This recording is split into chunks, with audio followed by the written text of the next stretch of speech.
मित्रों नमस्कार। आज मैं आपके सामने चर्चा करूंगा कृषि, प्रकृति एवं मानव जीवन की खुशियां। मित्र, अगर हम सत्य को खोजने निकलें, सत्य को जानने का प्रयास करें ईमानदारी के साथ, तो सत्य हमको स्पष्ट साफ साफ दिखता है। दुर्भाग्य है कि मैं उस सत्य को न देख करके सत्य कहीं और खोजता हूं। आज देश में किसान संकट में है। किसानों की आमदनी बढ़ाने का मुद्दा है। मनुष्य का स्वास्थ्य दांव पर लगा हुआ है। अधिकांश लोग जीवन में खुश नजर नहीं आते, सबके चेहरे लटके हुए हैं। विषय भगवान की पूजा का हो, भगवान को जानने का हो, यानी जीवन के, मानव जीवन के सारे प्रश्न, मानव जीवन की सारी समस्याएं और उन समस्याओं का समाधान अगर मनुष्य को प्राप्त करना हो तो यथार्थ, प्रकृति के यथार्थ रूप को समझना बहुत जरूरी है। दुर्भाग्य ये है कि देश के पढ़े लिखे लोग, राजनीति में जाने वाले लोग, जितनी भी आबादी पढ़ लिख जाती है, वो अपने निजी स्वार्थ के लिए, अपने निजी लाभ के लिए, चाहे क्षेत्र आध्यात्म का हो, क्षेत्र धर्म का हो, क्षेत्र राजनीति का हो, क्षेत्र कृषि का हो, क्षेत्र विकास का हो, सब आप नजर दौड़ा के देखेंगे तो पाएंगे कि लोग, पढ़े लिखे लोग, गरीब के प्रति, किसान के प्रति, प्रकृति के प्रति संवेदनशील नहीं है। तो मनुष्य को क्या चाहिए? अगर मुझे अपना कोई दुख, दर्द, अपनी किसी समस्या का समाधान खोजना हो तो कहते हैं भगवान की पूजा करो, भगवान की स्तुति करो, भगवान से प्रार्थना करो। प्रश्न ये है, भगवान है कौन? ये भगवान शब्द बार बार आता है। धर्म की बात आती तो भगवान आता है, पूजा की बात आती है तो कहते हैं भगवान की पूजा करो। किसान भी जब फसल बो देता है तो कहता है हे भगवान, हे परमात्मा, अब तू ही रक्षा करना। यहां तक कि आप बड़े बड़े अस्पतालों में जाएंगे बीमारी के लिए, इलाज के लिए, तो वहाँ भी दीवारों में लिखा रहता है कि इलाज हमारा, मर्जी भगवान की। यानी कि तुम स्वस्थ होगे या नहीं होगे, ये मर्जी भगवान की। तो आज जो मेरा विषय है, विषय ये है कि हमें, हमारे जो सामने जो बादल छाए हुए हैं और सामने की वस्तुएं नज़र नहीं आ रही हैं, तो सामने हमको आर पार देखना है। बादलों को छांट करके बादलों के उस पार की हकीकत को जान लेना है। चूँकि भूख, मनुष्य का जो जीवन है वो 2 वक्त की रोटी चाहिए, और किसी ने कहा है भूख है मजहब इस दुनिया का और हकीकत कोई नहीं। अपनी मान्यता अलग अलग हो सकती है इंसान की। व्यक्ति किसी जाति को केंद्र मान करके जी रहा होगा, किसी मजहब का होगा, किसी खास परंपरा को मानने वाला होगा। लेकिन अगर उसको 10 दिन भूखा रखा जाए, या 2 दिन प्यासा रखा जाए, या 2 मिनट के लिए ऑक्सीजन ना मिले,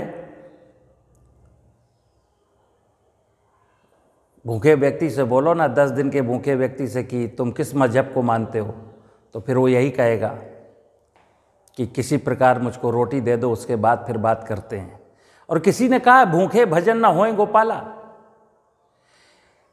जीवन के जितने भी विषय हैं, इतिहास का विषय हो, भूगोल का विषय हो, फिजिक्स का विषय हो, केमिस्ट्री का विषय हो, चिकित्सा क्षेत्र का विषय हो, वकालत का विषय हो, बहुत सारे लोग पढ़ लिख गए, उसके बावजूद दुख, बीमारियां,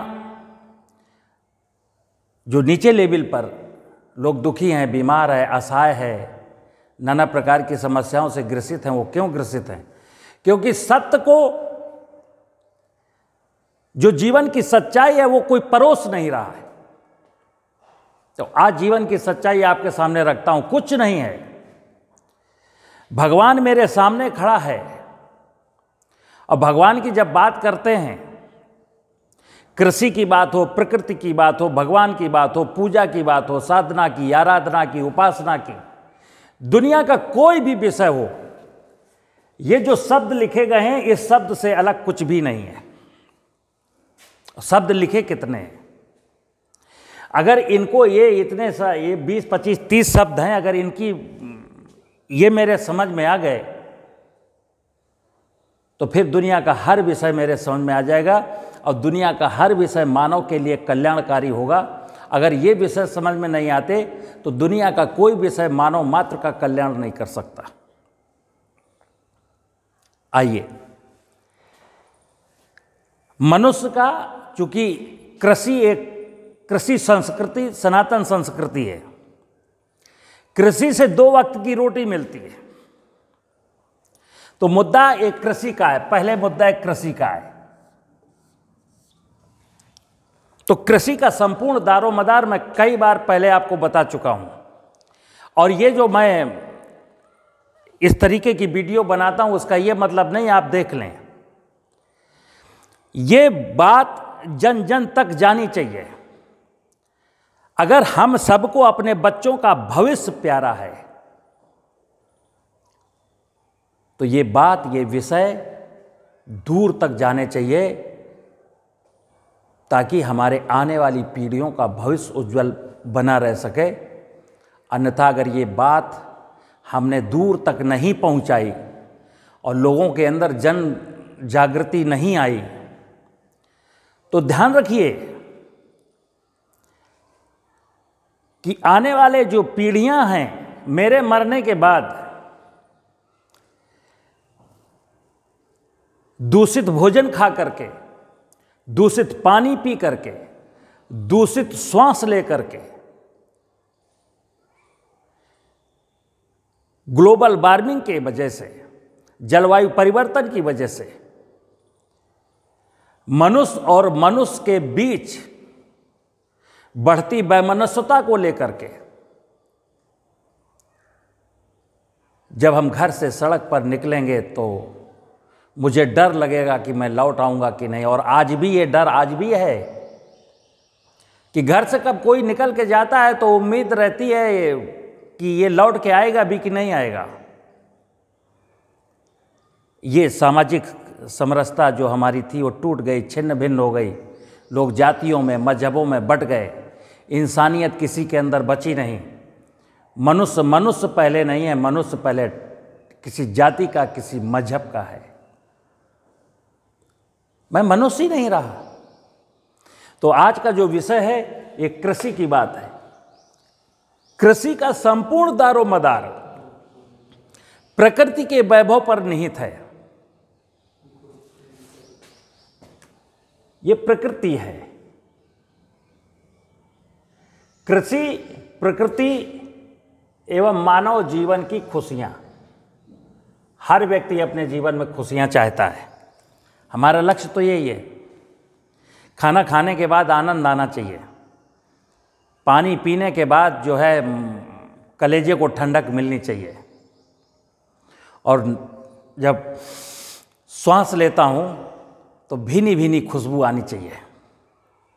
मैं कभी बीमार ना होने पाऊँ, मेरे चेहरे पर मुस्कान बनी रहे। यही जीवन का सत्य है और इसी के लिए मैं नाना प्रकार के प्रयास करता हूं, लेकिन प्रयास मेरे असफल रहते हैं। कारण एक ही है कि विकास के, विज्ञान के, टेक्नोलॉजी के युग में सारी दुनिया ने भौतिक संसाधनों से मोहब्बत की, भौतिक संसाधनों की प्राप्ति के लिए प्राकृतिक संसाधनों की बलि दे दी।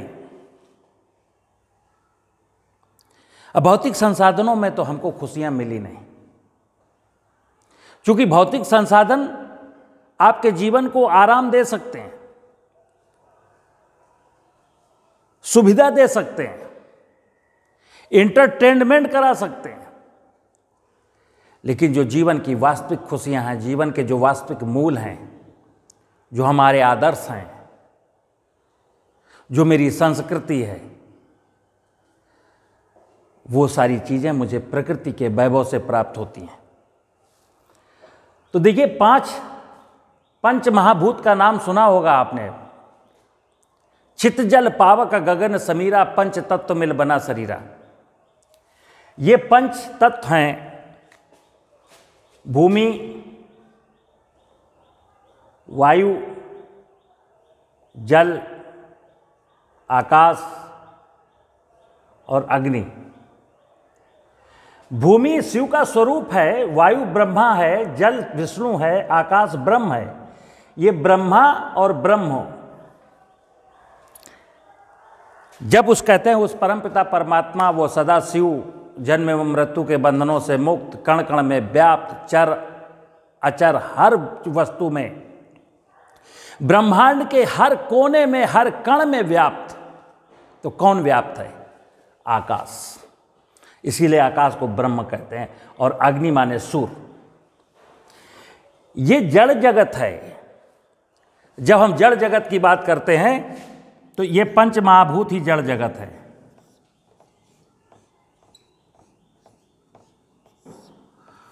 और ये जड़ जगत के संयोग से, यानी जहां धरती, पानी, हवा, आकाश, अग्नि कुछ समय के लिए साथ साथ मिलते हैं, तो फिर चेतन जगत का जन्म होता है।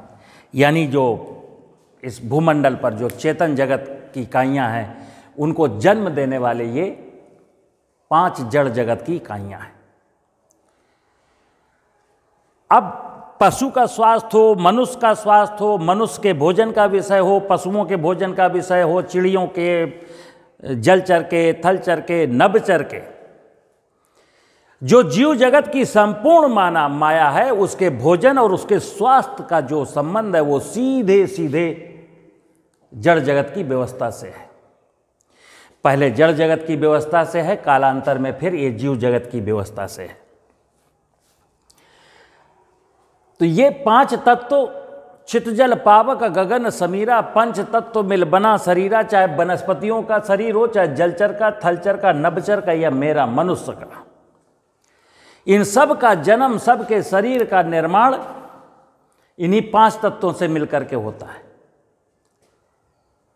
और इन सभी जो चेतन जगत की इकाइयां हैं, इनका प्रतिदिन का लालन पालन भी इन्हीं तत्वों से, इन्हीं जड़ जगत की इकाइयों के द्वारा संभव होता है। अब मेरे जीवन में क्या रह गया जब भगवान की बात आती है? धर्म हमको यही सिखाता है कि हम ये मनुष्य हैं,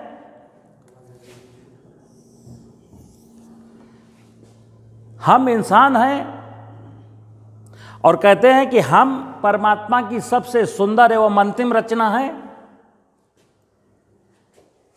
ये जड़ जगत की रचना कब हुई किसी को नहीं पता। फिर धरती पर वनस्पतियां, जलचर, थलचर, नभचर आए, किसी को नहीं पता। लेकिन ये पता है कि पहले ये आए, फिर वनस्पतियां आई, फिर जलचर आए, थलचर आए, नभचर आए, और आखिरी में मैं आया। और मेरे जीवन में नभचर का योगदान है, थलचर का योगदान है, जलचर का योगदान है, वनस्पतियों का योगदान है, धरती का योगदान है, वायु का, विष्णु का, ब्रह्मा का, सूर्य का। मेरा जीवन ये जड़ जगत की 5 इकाइयाँ और ये जीव जगत के बिना मेरा जीवन चल नहीं सकता। दुनिया का कोई कारोबार, एक इंडस्ट्री भी चलती है तो इन्हीं की बदौलत चलती है। कच्चा माल सब यहीं से आता है। पूजा किसकी? अब प्रश्न आता है भगवान कौन है? तो भगवान ये है भूमि, गगन, वायु, अग्नि और नीर। पूजा किसकी करनी है? इसी भगवान की पूजा करनी है। अब हमें भगवान कौन है? भगवान ये हैं जो पंच महाभूत हैं, वही भगवान का साक्षात स्वरूप मेरे सामने है। इन्हीं की पूजा करनी है, इन्हीं की साधना करनी है, इन्हीं की उपासना करनी है। भगवान के बाद एक शब्द आता है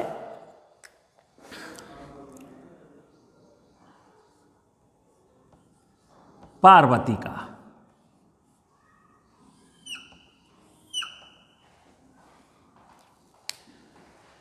पार्वती का मतलब क्या है? आपने सुना होगा पुराणों में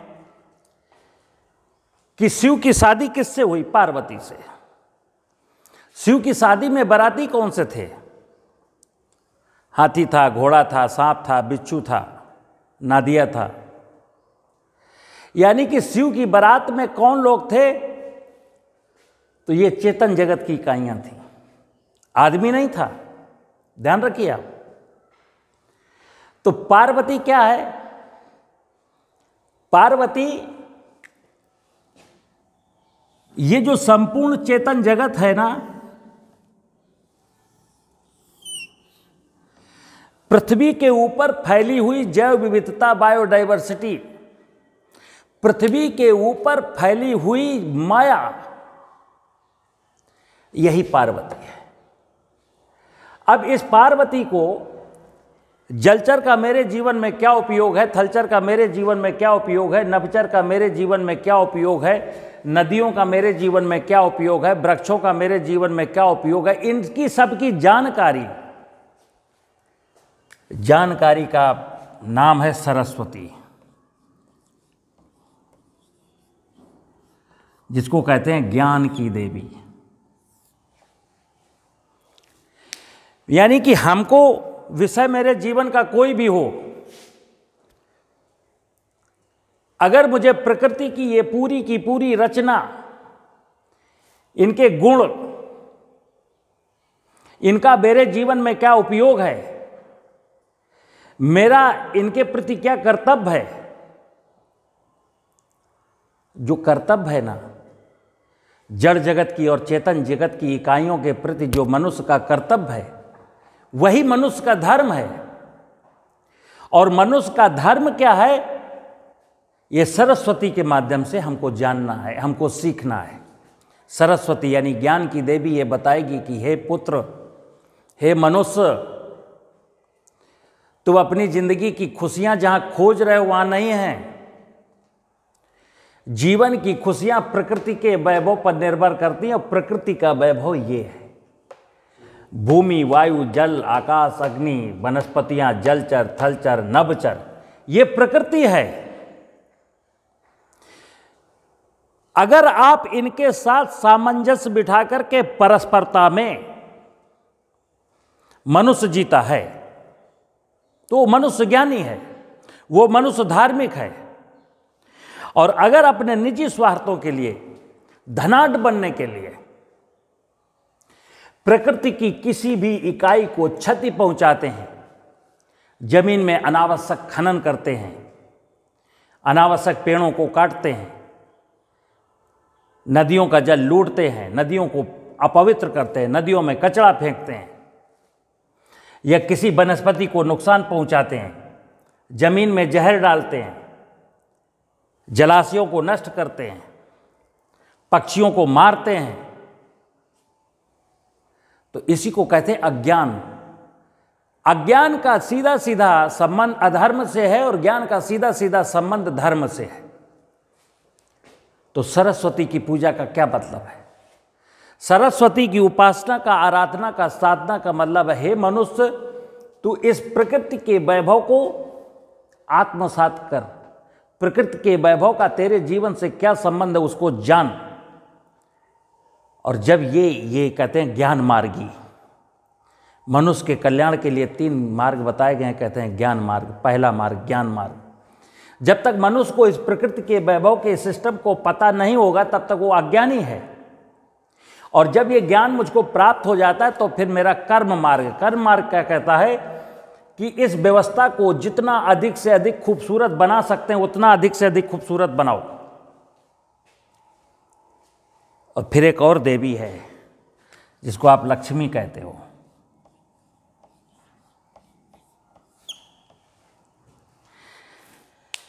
लक्ष्मी सुख, शांति एवं वैभव की देवी है।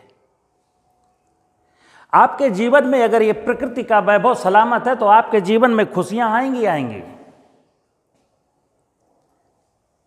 अब बात करता हूं मनुष्य के स्वास्थ्य की। मनुष्य बीमार क्यों है? हम जो वायु लेते हैं क्या उसमें 21% ऑक्सीजन है? हम जो पानी लेते हैं तो पानी जो पीते हैं, पानी की गुणवत्ता जो जैसी होनी चाहिए वैसी है क्या? हम जो खाना खाते हैं, खाने में कोई मिलावट है क्या? तो भोजन के नाम पर मैं रसायन खाता हूं, पानी के नाम पर उसमें हैवी मेटल्स पीता हूं, और श्वास लेने के नाम पर उसमें इनर्ट जो जहरीली गैस हैं वो मैं श्वास के माध्यम से लेता हूं। इसके बाद मैं चिकित्सक से परामर्श करता हूं कि ये मेरी बीमारी कैसे ठीक होगी। आपकी बीमारी ठीक करने वाला कोई पैदा ही नहीं हुआ। अगर प्रकृति का वैभव बर्बाद है तो आपकी बीमारी ठीक करने वाला कोई डॉक्टर पैदा ही नहीं हुआ। फिर यही प्रश्न आता है, यही डॉक्टर कहता है कि दवा इलाज तो मैं करूंगा, लेकिन आपको स्वस्थ करना है या नहीं करना ये भगवान की माया जाने, भगवान की व्यवस्था जाने। तो मैं क्या करता हूं कि ये शरीर चूंकि छित जल पावक गगन समीरा, पंच तत्व मिल बना शरीरा, तो हमें अगर शरीर को स्वस्थ रखना है तो प्रकृति के नजदीक जाना है।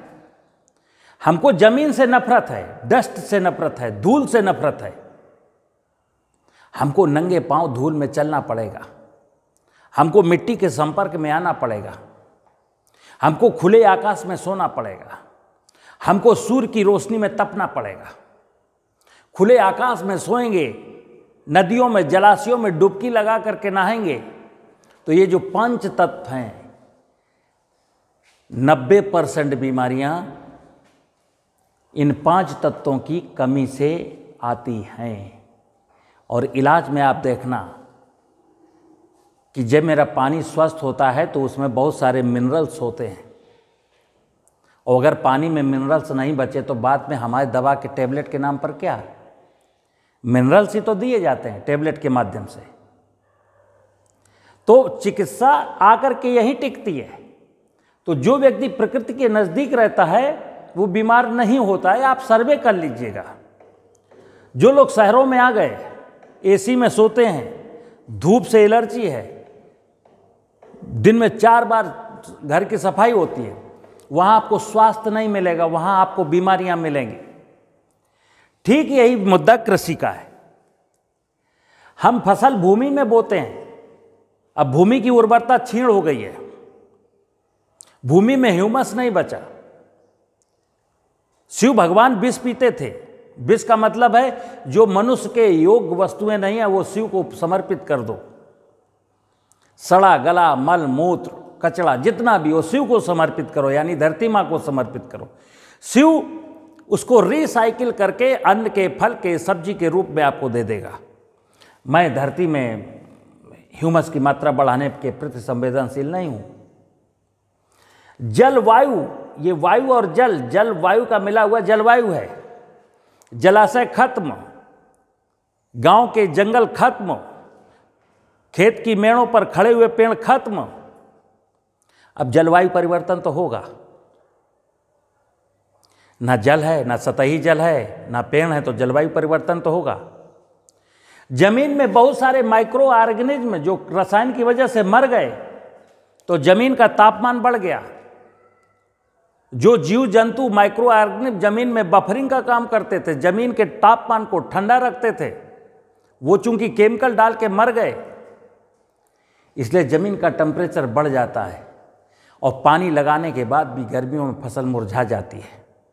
क्योंकि टेम्परेचर बहुत ज़्यादा है। तो मित्र, ये विषय हैं कृषि के, प्रकृति के, मानव जीवन की खुशियों के। अगर किसी भी मनुष्य को, अगर हम तो कहते हैं विश्व के सर्वे भवन्तु सुखिनः सर्वे सन्तु निरामया सर्वे भद्राणि पश्यन्ति मा कश्चित् दुःखभाग् भवेत्। अगर संपूर्ण मानव जाति के जीवन में अपने खुशियां चाहिए तो ये प्रकृति मेरी माँ है। प्रकृति को जिस दिन मैं खुशहाल बना दूंगा, जिस दिन प्रकृति मेरी संपन्न हो जाएगी, प्रकृति मेरी प्रसन्न हो जाएगी, प्रकृति के जीवन से कष्ट समाप्त हो जाएंगे। और यही मनुष्य का कर्तव्य है। मनुष्य इस धरती पर एक माली की भांति है। परमात्मा ने निर्देश दिया कि तू जा, तेरे लिए ये बगिया जो मैंने तैयार की है, इस बगिया की व्यवस्था को देख, इसको और खूबसूरत बना। मैंने बगिया को खूबसूरत नहीं बनाया, बगिया को लूटने लगा। उसी का परिणाम है कि चारों तरफ हाहाकार मचा हुआ है। कोई शरीर से स्वस्थ नहीं है, कोई किसी के चेहरे पर मुस्कान नहीं है, अफरा तफरी का माहौल है। समस्त बीमारियों का, समस्त समस्याओं का समाधान, मानव जीवन की प्रत्येक समस्या का समाधान इस प्रकृति के पास है। करना इतना है कि बस इसको कंसीडर करना है, इसको आत्मसात करना है, इसकी व्यवस्था को ठीक बनाए रखने के लिए भी कुछ करना है। नमस्कार।